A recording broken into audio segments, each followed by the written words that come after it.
جا رہے ہیں تو آپ سفر کے دعا پڑھیں. سبحان الذی سخر لنا هذا وما كنا له مقرنين وإنا إلى ربنا لمنقلبون. ماشاءاللہ مدینہ شریف کی جو تاریخی مقامات ہیں، زیارات ہیں، جہاں پر جانا ثواب ہے، ہم اس کے لیے نکل رہے ہیں. اس سے پہلے آپ کو مبارکباد دیتے ہیں کہ آپ یہاں تک پہنچ چکے ہیں. اللہ تعالیٰ نے آپ کے لیے راستے آسان کر کے یہاں تک پہنچائے، کیونکہ یہاں تک پہنچنا جو ہے بہت قسمت والے یہاں پر پہنچ جاتے ہیں، پیسوں والے نہیں. بہت پیسوں والے دنیا سے چلے گئے، یہاں پر نہیں آ سکے، لیکن جو پہنچتے ہیں تو وہ اللہ کی خاص رحمت ہے، کرم ہے ان کے اوپر کہ وہ یہاں تک پہنچ چکے. تو جو جتنے بھی دن ہیں آپ کے پاس، اس کے اندر خوب اللہ کی عبادت کریں. یہ آپ کے پاس غنیمت ہے، کیونکہ ان دنوں کے اندر جو 20 دن یا 30 دن یا 15 دن کے اندر جتنا عبادت آپ یہاں پر کر سکتے ہیں، اگر آپ کی عمر 1000 سال بھی ہو جائے تو پاکستان میں آپ اتنا عبادت نہیں کر سکتے، کیونکہ مکے کے اندر ایک نماز 1,00,000 نمازوں کے برابر ہے. تو آپ 5 نمازیں پڑھتے ہیں تو آپ کی 5,00,000 نمازیں 24 گھنٹوں میں جو ہے آپ کو 5,00,000 نمازوں کا ثواب ملے گا. جب آپ کی 200 سال عمر بھی ہو جائے تو آپ 5,00,000 نمازیں نہیں پڑھ سکتے. بہرحال یہ مدینہ شریف کے تاریخی مقامات ہیں. اب جہاں ہم نے جانا ہے اس کو کہتے ہیں غزوہ خندق ہے، غزوۃ الاحزاب. کتنے نام ہیں اس کے؟ 3 نام ہیں. غزوۃ الخندق، غزوۃ الاحزاب، 7 مساجد. غزوۃ الخندق اس لیے اس کو کہتے ہیں کہ سلمان فارسی رضی اللہ تعالیٰ عنہ کے مشورے سے یہاں پر کفار کے مقابلے کے لیے خندق بنائے گئے تھے، مدینے کی حفاظت کے لیے. خندق تو جانتے ہیں، گہرا اور لمبا چوڑا گڑھا بنانا، تاکہ اس وقت پیدل چلنا ہوتا تھا، پیدل لڑائی ہوتی تھی، تاکہ کفار اس گڑھے کو کراس کر کے مدینے میں نہ داخل ہو جائے. اور اس خندق کے پاس رسول اللہ صلی اللہ علیہ وسلم نے صحابہ رضی اللہ تعالیٰ عنہ کی ڈیوٹیاں لگائی تھی کہ کوئی بھی اس خندق کو کراس کرتے ہیں تو اس کو کیا کرنا ہے؟ قتل کرنا ہے. تو ہم وہاں پر جائیں گے. غزوہ خندق، 7 مساجد بھی اس کو کہتے ہیں. 7 مساجد اس لیے کہتے ہیں، 7 کا معنی ہوتا ہے 7 مساجد یعنی مسجدیں. یہاں پر جنگ کے دوران صحابہ رضی اللہ تعالیٰ عنہ جو بڑے بڑے صحابہ تھے اور نبی صلی اللہ علیہ وسلم، ان کے لیے دھوپ سے بچنے کے لیے خیمے لگائے گئے تھے. ان خیموں والی جگہ پر آپ چھوٹے چھوٹے سے انہوں نے مسجدیں بنا لیے. تو اس لیے اس کو کہا جاتے ہیں 7 مساجد. اور غزوۃ الاحزاب بھی اس کو کہا جاتا ہے. احزاب اس لیے کہا جاتا ہے، احزاب کا معنی ہے لشکریں. تو اس جنگ کے اندر کفار کے مختلف لشکریں مل کر 10,000 انہوں نے لشکر بنائی. مشرکین، یہود، قبائل سارے مل کر، سارے کفار مل گئے اور مدینے پر حملہ کرنے کے لیے، تاکہ ہم نبی صلی اللہ علیہ وسلم اور صحابہ کو کیا کر دیں؟ شہید کر دیں. اس لیے اس کو 7 مساجد کہتے ہیں. ان کے لیے خیمے لگائے گئے تھے اور ان خیموں والی جگہ پر آپ چھوٹے چھوٹے سے مسجدیں بنائیں. آپ وہ جو چھوٹا سا مکان بنا ہوا وہ حضرت علی رضی اللہ تعالیٰ عنہ کے لیے وہاں پر خیمہ لگایا گیا تھا. بعد میں جو ہے اس کے اوپر چھوٹا سا مکان بنا دیے گئے تاکہ ہمارے پاس یہ نشانی محفوظ رہے. یہ سال جو ہے یہ حضرت ہمارے فاروق رضی اللہ تعالیٰ عنہ کا تھا، ان کے لیے یہاں پر خیمہ لگایا گیا. وہ اوپر محمد رسول اللہ صلی اللہ علیہ وسلم کے لیے تھا اور اس کا نام رکھا گیا مسجد فتح. اس کے نیچے جو ہے وہ سلمان فارسی رضی اللہ تعالیٰ عنہ کا وہ وہاں پر لگایا گیا خیمہ. اور یہاں پر 2 اور تھے جو ابھی گر چکے ہیں، وہ یہاں پر ابھی وہ نہیں ہے. اس کے نیچے جو جہاں پر صرف جنگلہ سا لگا ہوا ہے نیچے، وہ حضرت فاطمہ رضی اللہ تعالیٰ عنہ کے لیے خیمہ یہاں پر لگایا گیا. بس آپ یہ جو جنگلہ ہے یہ حضرت بی بی فاطمہ رضی اللہ تعالیٰ عنہ کا خیمہ اس جگہ پہ تھا. یہ جو آپ باہر سے جنگلہ دیکھ رہے ہیں یہ ہے اس جگہ. تعالیٰ نے تیز ہوا کو نازل کر کے جو کفار کے خیمے تھے وہ اڑا کر لے گئے اور کفار ڈر کے یہاں سے بھاگ گئے. جب کفار بھاگ گئے، رسول اللہ صلی اللہ علیہ وسلم اور صحابہ یہاں پر تھے. نبی صلی اللہ علیہ وسلم یہاں سے گئے مسجد نبی. آپ نے جو ہے جو جنگ کے لیے زیرہ وغیرہ پہنا ہوا تو وہ اتار رہے تھے. اسی دوران جبرائیل امین علیہ السلام آئے، فرمایا یا رسول اللہ آپ تو جنگ کے کپڑے اتار رہے ہیں لیکن فرشتوں نے ابھی تک اتارے نہیں ہے. بنو قریظہ ایک قبیلہ تھا یہاں پر، انہوں نے صلح ختم کیا تھا، وہ بھی کفار کے ساتھ مل گئے. رسول اللہ صلی اللہ علیہ وسلم کو اللہ تعالیٰ نے فرمایا کہ ان سے بدلہ لو. انہوں نے سورہ کیوں ختم کیا؟ نبی صلی اللہ علیہ وسلم اور صحابہ یہاں سے گئے, پھر ان کے اوپر حملہ کیا اور ان کو محاصرہ کیا. محاصرے کے بعد جو ہے انہوں نے کہا سعد بن معاذ ہمارے حق میں فیصلہ کرے, جو وہ فیصلہ کرتے ہیں ہم ان کے فیصلے کے مطابق اترتے ہیں. سعد بن معاذ نے فیصلہ کیا کہ ان کے نوجوانوں کو قتل کیا جائے جو کفار ہیں, اور جو اسلام لاتے ہیں اس کو چھوڑ دیا جائے, باقیوں کو غلام بنا دیا جائے. تو اسی طرح نوجوانوں کو پھر قتل کیے گئے, باقیوں کو غلام بنایا گیا, اور مدینہ اسی طرح کفار سے بالکل خالی ہو گیا. اور یہ وہ علاقہ ہے جو اب آپ سنتے رہتے ہیں کہ رسول اللہ صلی اللہ علیہ وسلم بھوک کی وجہ سے پیٹ کے اوپر 2 پتھر باندھ کے رکھے تھے. یہ وہ علاقہ ہے غزوہ خندق کا مقام پر, اس مکان پر رسول اللہ صلی اللہ علیہ وسلم نے بھوک کی وجہ سے پیٹ کے اوپر 2 پتھر باندھے تھے. کھانے پینے کے لیے کچھ نہیں تھا, اور نبی صلی اللہ علیہ وسلم اور صحابہ خندق بنا رہے تھے. اتنے نبی صلی اللہ علیہ وسلم اور صحابہ نے جو ہے مشکلات کا سامنا کیا.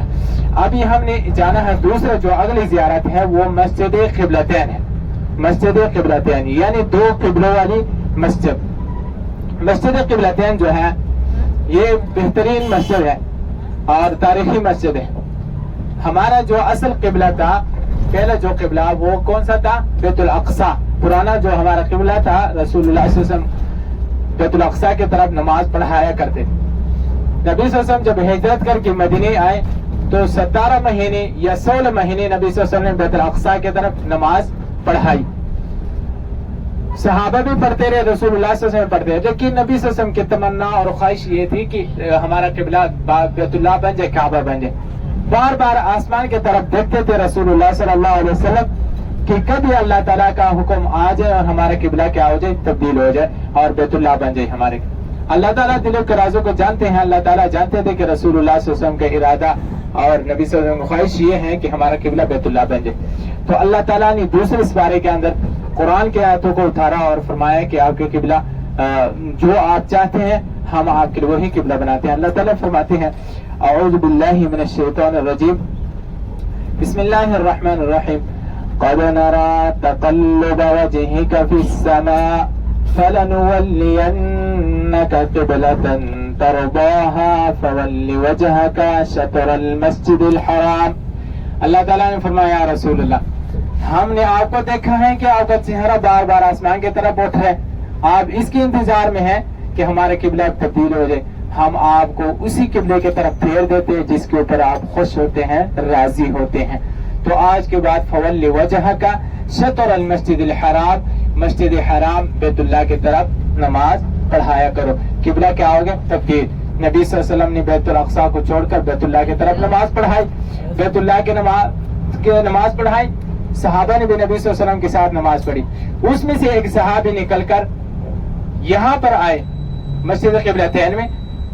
تو یہاں پر جو صحابہ تھے ان کو پتہ نہیں تھا کہ قبلہ تبدیل ہو گیا, یہ اسی طرح پرانے قبلے کی طرف نماز پڑھ رہے تھے. تو وہ صحابی آ کر اس نے کہا میں نے تو رسول اللہ صلی اللہ علیہ وسلم کے پیچھے نماز پڑھی, قبلہ تبدیل ہو گیا, اب قبلہ بیت الاقصی نہیں ہے بیت اللہ ہے. تو ان صحابہ نے جو 2 رکعت پڑھ چکے تھے, باقی 2 رکعت رہتے تھے, انہوں نے اپنا رخ تبدیل کر دیا بیت الاقصی کی طرف چھوڑ کر بیت اللہ کی طرف. ادھر بیت الاقصی ہے اور اس طرف بیت اللہ ہے, بالکل ایک دوسرے کے مخالف میں تھے. بیت الاقصی کی طرف آپ کھڑے ہوتے ہیں تو آپ کی پیٹھ بیت اللہ کی طرف آتے ہیں, جب بیت اللہ کی طرف ہوتے ہیں تو آپ کے پیچھے بیت الاقصی رہ جاتے ہیں. تو قبلہ تبدیل ہو گئے. 2 رکعت ایک طرف پڑھے, 2 دوسری طرف پڑھے. ایک روایت کے مطابق آتے ہیں کہ رسول اللہ صلی اللہ علیہ وسلم خود یہاں پر آئے تھے. ام بشر ایک عورت تھی, انہوں نے کھانا بنایا تھا رسول اللہ صلی اللہ علیہ وسلم کے, ان کے دعوت پر رسول اللہ صلی اللہ علیہ وسلم آئے تھے. نبی صلی اللہ علیہ وسلم نماز پڑھ رہے تھے اور یہ اللہ تعالیٰ نے وحی فرما کر قبلہ تبدیل ہو گیا. نبی صلی اللہ علیہ وسلم 2 رکعت ایک طرف, 2 رکعت دوسری طرف پڑھی. اور ایک روایت کے مطابق یہ واقعہ مسجد قباء میں بھی آئے ہیں. مسجد قباء میں فجر کے وقت صحابہ نماز پڑھ رہے تھے, وہاں پر صحابی آئے اور صحابی نے فرمایا کہ اب قبلہ تبدیل ہو گیا, قبلہ بیت الاقصی نہیں ہے بیت اللہ ہے. تو اس وقت موبائل کا زمانہ تو تھا نہیں کہ ادھر سے نبی صلی اللہ علیہ وسلم یا صحابہ موبائل کرتے کہ قبلہ تبدیل ہو گیا. تو ایک ساتھی آئے, انہوں نے بتایا. تو یہ ایک مسجد ہے, تاریخی مسجد ہے, ہم اس کو دیکھیں گے. باقی اس مسجد کے اندر اور کوئی چیز نہیں ہے. جب مرد حضرات جہاں پر نماز پڑھتے ہیں اس کے مین دروازے سے جب آپ داخل ہوتے ہیں, دروازے کے اوپر سے انہوں نے مصلی کا نشان بنایا کہ پہلا قبلہ اس طرف تھا, اب قبلہ جو ہے یہ ہے, بیت الاقصی اس طرف ہے, بیت اللہ اس طرف ہے. صرف اتنا آپ کو بتایا گیا. باقی ایک مسجد ہے نبی صلی اللہ علیہ وسلم فرماتے ہیں جب آپ مسجد میں داخل ہو جائے تو آپ 2 رکعت نماز عطا کریں، تحیۃ المسجد اس کو کہا جاتا ہے. تو ہم بھی یہاں پر مسجد پہنچیں گے، عورتوں کے لیے نماز کے لیے جگہ ہے، مردوں کے لیے، تو آپ 2 رکعت. قبلتین ہے، یہ مسجد قبلتین کے باہر کے بیک سائڈ کے مناظر ہیں. الحمدللہ ابھی کچھ دیر میں آپ کو اندر بھی لے کے جائیں گے انشاءاللہ. یہ مسجد قبلتین کے باہر کے مناظر ہیں، یہ اندر ہے. ابھی ہم اندر آ گئے ہیں اور ماشاءاللہ سبحان تعالیٰ یہ دیکھ لیں اندر کے مناظر، ماشاءاللہ کتنی بہت پیاری مسجد ہے. اور اب اس کے بعد ہم اپنے گروپ کی کچھ تصویریں بھی آپ کے ساتھ شیئر کریں گے. اب یہ باہر آ گئے ہیں، پھر یہ کچھ تصویریں بھی ہیں آپ کے سامنے، یہ ہمارے گروپ کی تصویریں ہیں.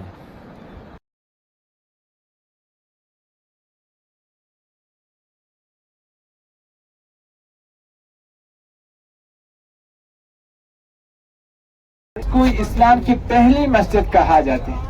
پہلی مسجد اس لیے اس کو کہا جاتے ہیں کہ رسول اللہ صلی اللہ علیہ وسلم جب مکے میں تھے، آپ صلی اللہ علیہ وسلم بیت اللہ شریف کے اندر ہی عبادت کیا کرتے تھے، کوئی مسجد وغیرہ تعمیر نہیں کیا تھا. لیکن جب آپ صلی اللہ علیہ وسلم مدینے آئے تو سب سے پہلے جس مسجد کی بنیاد رکھی وہ کون سا مسجد ہے؟ مسجد قباء ہے. تو اس لیے اس کو اسلام کی پہلی مسجد کہا جاتی ہے.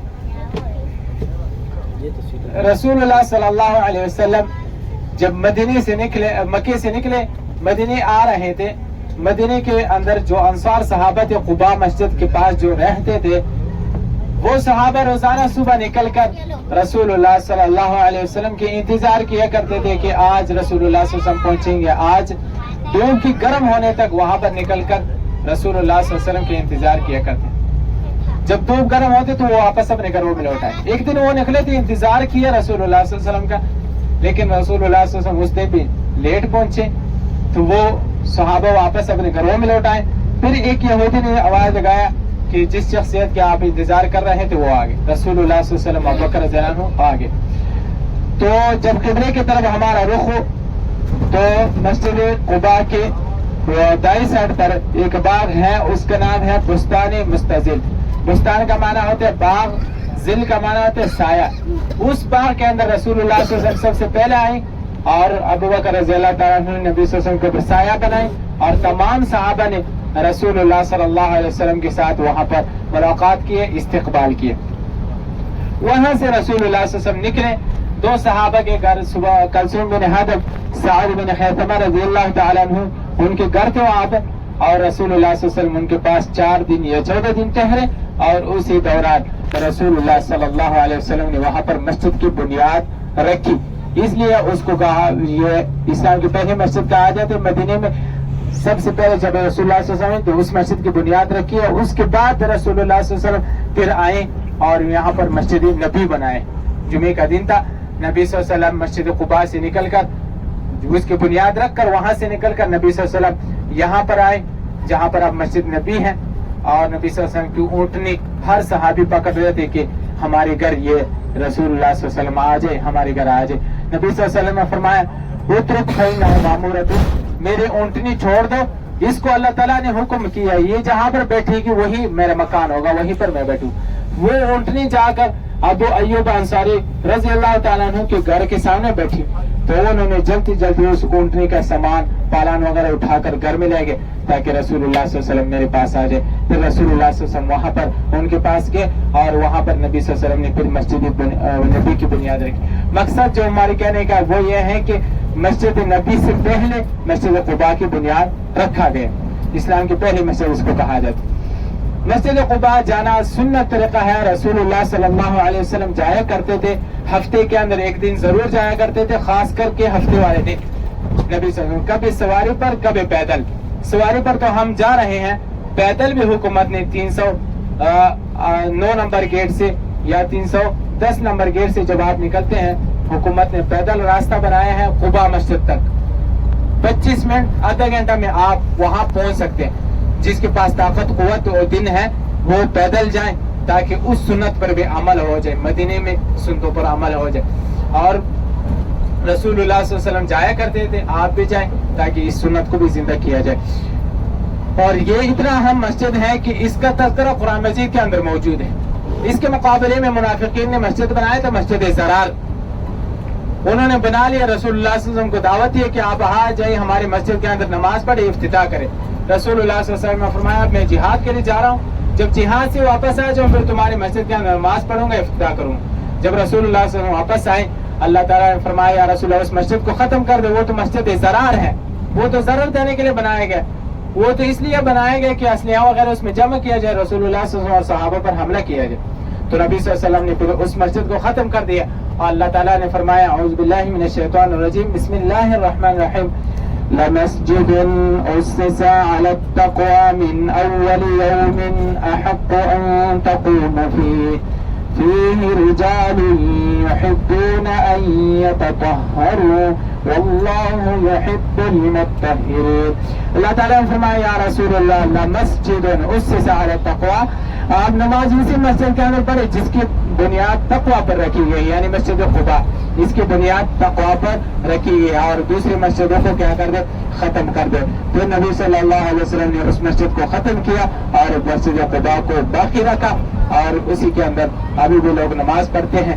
سب سے بڑھ کر جو فضیلت ہے مسجد قباء کی وہ یہ ہے, رسول اللہ صلی اللہ علیہ وسلم فرماتے ہیں من تطہر فی بیتہ ثم اتی مسجد قباء فصلی فیہ صلاۃ کان لہ کاجر عمرہ. نبی صلی اللہ علیہ وسلم فرماتے ہیں جو شخص وضو کرے اور مسجد قباء کے اندر آ کر نماز پڑھے, اللہ تعالیٰ اس کو ایک عمرے کا ثواب عطا فرمائیں گے. کتنا؟ ایک عمرے کا. اور یہ بھی 2 رکعت نماز پڑھو تو آپ کو یہ ثواب حاصل ہوگا. تو اس لیے ہم کہتے ہیں مدینہ شریف کے اندر مسجد نبی کے بعد جس مسجد کی فضیلت ہے وہ مسجد قباء ہے. آپ روزانہ جائیں وہاں پر نماز پڑھیں, روزانہ آپ کو عمرے کا ثواب ملیں گے. پیدل جائیں, سواری پر جائیں, اور تاکہ آپ کو جو ہے یہ ثواب ملتے جائیں گے. آپ 2 رکعت نماز پڑھیں آپ کو ایک عمرے کا ثواب ملیں گے. لیکن یہ بات درست نہیں ہے کہ آپ کو پتہ چلے گا کہ نماز پڑھنے سے ایک عمرے کا ثواب ملتے ہیں اور آپ 20 رکعت پڑھے اور ادھر گاؤں فون کرے کہ بھائی میں نے آپ کے لیے بھی عمرہ کر لیا, اس کے لیے بھی کر لیا, اس کے لیے. یہ درست نہیں. جو آئے یہ مسجد قباء کے اندر کے مناظر ہیں. ماشاءاللہ بہت خوبصورت مسجد بنی ہوئی ہے. حدیث نبوی صلی اللہ علیہ وسلم ہے کہ جو مدینہ میں رہتے ہیں لوگ وہ گھر سے عمرے کی نیت کر کے وضو کر کے نکلیں گے گھر سے. یہاں جو حاجی صاحبان رہتے ہیں ہوٹل پہ تو وہ ہوٹل سے وضو کر کے نکلیں گے, جو لوگ گھروں میں رہتے ہیں تو وہ گھروں سے وضو کر کے نکلیں گے, اور یہاں اس مسجد میں آ کے 2 رکعت نفل پڑھیں گے تو اس کے بعد اس کو جو عمرے کا ثواب ملے گا. یہ حدیث نبوی کا فرمان ہے. ماشاءاللہ بہت پیاری سی مسجد بنی ہوئی ہے, آپ بھی دیکھ لیں, بہت اچھی مسجد ہے.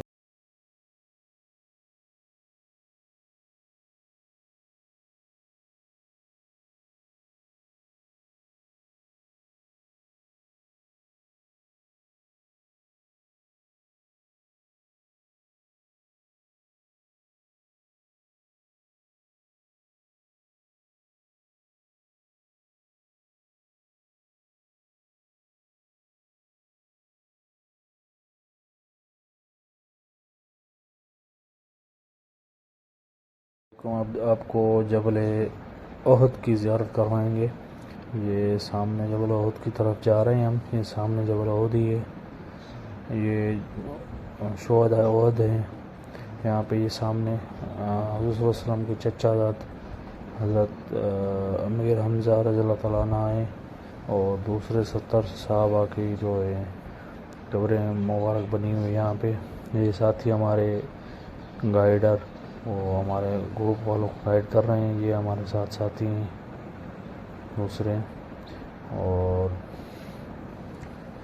ابھی آپ کو جبل روما دکھائیں گے. یہ سامنے جبل روما ہے, جبل روما, اور یہ جبل احد پہ مسجد